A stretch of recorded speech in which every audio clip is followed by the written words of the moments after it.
So we're injecting merit back into the hiring process because for far too long, we've been hiring bums off the street, apparently. And now we want to attract the most highest qualified individual to come join the federal workforce. This guidance is dropping right in the middle of a hiring freeze that's been going on for 8 months now, and it could potentially go on until the end of the year, depending on what the Trump administration wants to do. So let's take a look. Let's take a look at the changes. Number one, the time to hire metric. How long does it take to hire someone around here? Now, this new guidance is saying all agencies have to track the time to hire, but they've been doing that. So this isn't new. They've been doing that for over 10 years. They've been collecting the data on time to hire. What is new is the number 80. They want to get it done in 80 days. Is that realistic? Yeah, probably. Depending on the position, depending on the risk level. Is it low, medium, high? Is there a security clearance? Is it a top secret clearance? All that stuff. There's so many barriers that you can run up against during the hiring process. It could be HR. HR is on leave. HR is sick. That's a barrier. Could be the security team. They're doing a background check. They can't get it right. Maybe they're on leave. Maybe something's messed up. That's a barrier. Then there's you. There's the applicant that's not being responsive. You're not giving us what we need in a timely fashion. That's a barrier. There's a lot of barriers. Could be even the hiring manager could be a barrier. So is 80 days feasible? Yes, it is. Will it happen? I don't know. Last year, the average was 100 days. So shaving 20 days off seems like an amazing idea. Okay, the second thing is they're not going to hire based on race, gender, or anything like that, any demographic like that. Now, if you don't understand this already, when you're filling out a job application, you're not given extra points for being a minority. There's no +5 because you're Hispanic or black or something else. You don't get any points on top of your application. Now, what has been true is there's a DEI office within an agency that collects the data and they report it. And it could be on some senior leaders' performance evaluation that says you should strive to make it more equity or whatever you want to put on there.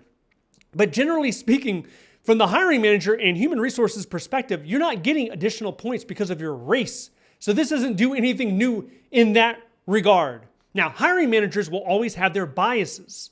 So that means Chad might favor somebody white and he might select somebody white, all things being equal. Chad, the hiring manager, he might pick a white guy. Jamal might pick a black guy. I don't know.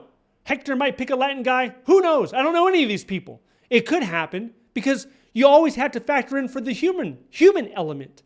People are people and people are biased whether they wanted to admit it or not. The next one is assessments. They're saying assessments have to be done. No longer are we going to rely on a self-assessment. Candidates cannot just fill out a self-assessment. But here's yet again another example of something that's already been done for the last 4, 5, 6 years. When you fill out a job application on USAJOBS.gov, there's a high probability you're going to get the email. They're going to send you to do an assessment. It could be multiple assessments. They're good for 12 months. It adds hours to the hiring process.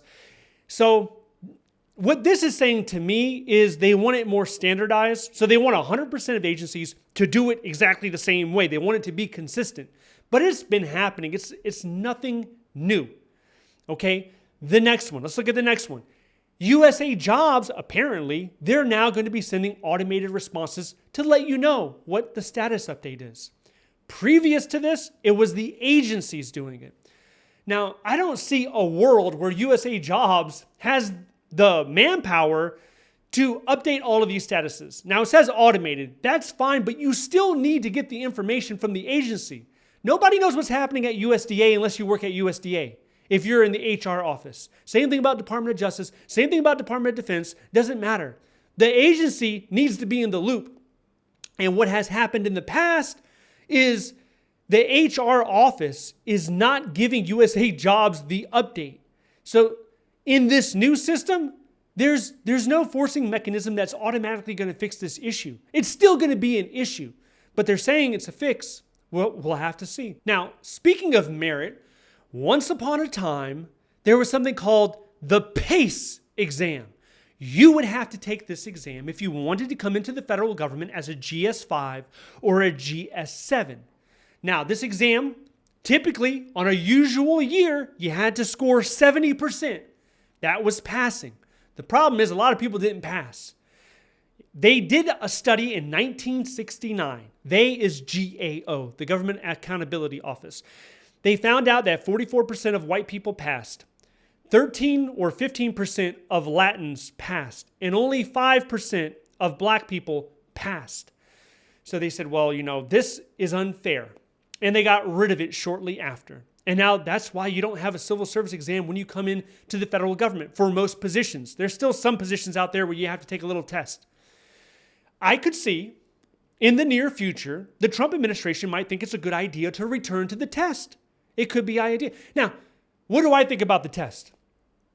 I don't think it's that bad of an idea, because when I joined the Army, I had to take a test. It was called an ASVAB. In 1999, I walked into an office, I sat down, made an appointment to take the ASVAB test. When you're sitting for a certification, I had to take a test. There's so many times where you have to take a test. Now, some people look at it as gatekeeping. You're trying to gatekeep this industry, gatekeep this profession. I don't think it's a horrible idea.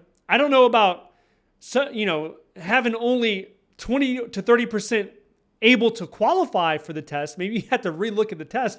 But you have to understand that when they took a deep dive and looked at the results, that was in 1969. We're in 2025 right now. So I think the results would not be the same if a similar study was given, if the tests were reintroduced today. Now, I know a lot of people are not going to want to hear that. Not a lot of people want an additional layer to the hiring process, but I would not be completely surprised if it did come back. So if you were applying or looking for federal jobs this year or next year, what do? Number one, the big change is 2-page resume. It's not effective at the time of this video. As I'm recording this video in August, it's not effective. It will be effective soon. If you are updating or creating a resume, it should be 2-page format. Get that through your head. Make that the standard moving forward. Also, the keywords are just as important, if not more important. Make sure you put those keywords in there. And what I'm talking about are the words in the specialized experience paragraph within the job announcement. It needs to be on your resume. Because you only have 2 pages, the real estate is like extra valuable. Everything that you put in that resume, it has to have a reason. You can't put fluff anymore.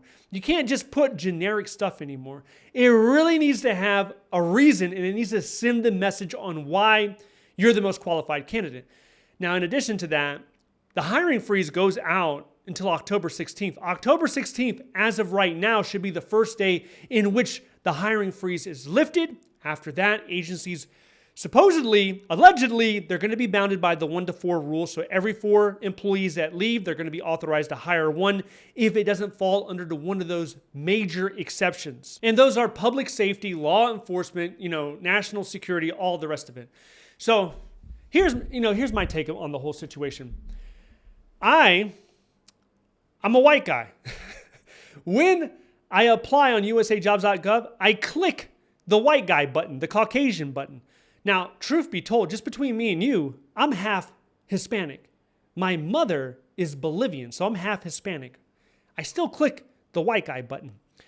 And as I have been applying throughout USAJOBS.gov over the past several years, I have had over a dozen interviews at multiple different federal agencies, and I have accepted multiple job offers at different federal agencies, to include the Department of Labor, the Department of Homeland Security, the Department of Housing and Urban Development, the Veteran Affairs. So when I hear that this hiring process has been detrimental to white people, I don't share that same sentiment, because I was able to do it multiple times, and I've seen my coworkers able to do it multiple times. But some people are still under this impression that white people are negatively viewed, under the Biden administration, under the Obama administration. I don't believe that to be the case. When it comes to DEI offices and their their data gathering, I think that information was largely used for recruitment and outreach efforts. So if they see that, oh, we only have 3% of Asians in this organization, maybe we should visit a university that has a higher Asian population and put the message out to them and see if we can attract more into our agency, things like that. Now, in addition to this, we have some other big changes coming out that were released, 2-3 weeks ago. OPM, basically it's about administrative leave, probationary periods. There's a change with that. In your annual performance bonus. Some people get bonuses, some don't. The ones that do, there's going to be a change coming down the pipe shortly. So if you're interested in that, I want you to check this video out next. Stay updated by signing up to the free newsletter down below. Thank you so much for watching, and I'll see you in the next one.